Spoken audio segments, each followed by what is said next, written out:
ଜାଣିଲୁ ବୁବୁନ ନା ଆମ ଗାଁ ମୁଣ୍ଡିଆ ତଳେ ଯୋଉ ରାମ ତାଙ୍କ ଆମ୍ବ ଗଛ କାକୁଡି ଭଳିଆ ଆମ୍ବ ଲୁଣ ଲଙ୍କା ଦରକାର ନାହିଁ ପରା। କଣ କହୁଛୁ ମ? ଆଉ ଯିବା ତାହେଲେ ଧରିକି ଆସିବା।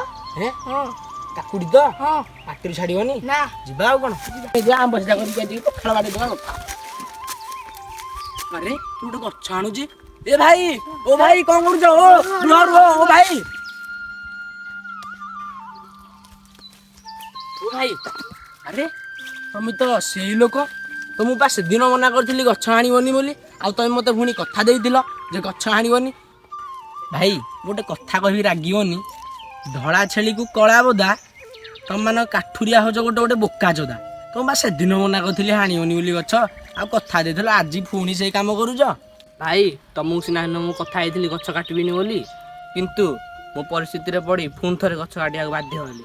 ଆରେ ତୋର ପୁଣି କଣ ଏମିତି ଦରକାର ପଡ଼ିଲା ତୁ ପୁଣି ଥରେ ଗଛ କାଟିବାକୁ ବାଧ୍ୟ ହେଲୁ?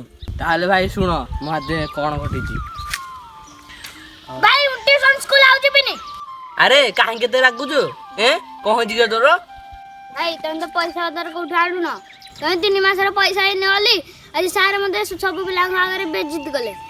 ହଉ ତୁ ଘରକୁ ଯା ମୁଁ ପଇସା ବ୍ୟବସ୍ଥା କେମିତି କଣ କରୁଛି ଆଉ।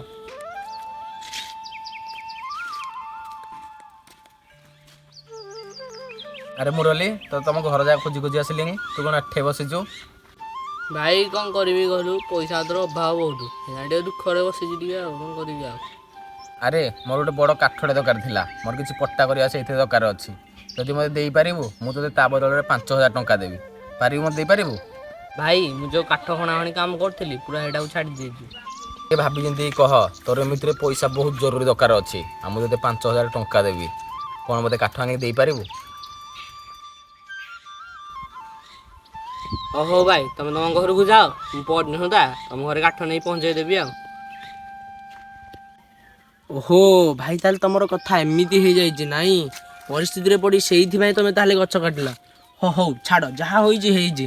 ମୋର ଗୋଟେ ନର୍ସରୀ ଅଛି ସେଇଠି କିଛି ଲୋକଙ୍କର ଦରକାର ଥିଲା ତମେ କ'ଣ ସେଇଠି କର୍ମଚାରୀ ରୂପେ ମୋ ପାଖରେ ଯାଇ କାମ କରିବ? ହଉ ଭାଇ ମୁଁ ଆଜି ଗୋଟେ ଗଛ ଛୁଇଁକି ଶପଥ କରୁଛି ଆଜି ଗୋଟେ ଗଛ କାଟିବିନି ଆଉ ତମ ଆଦେହରେ ମିଶିକି କାମ କରିବି ଚାଲ ଚାଲ।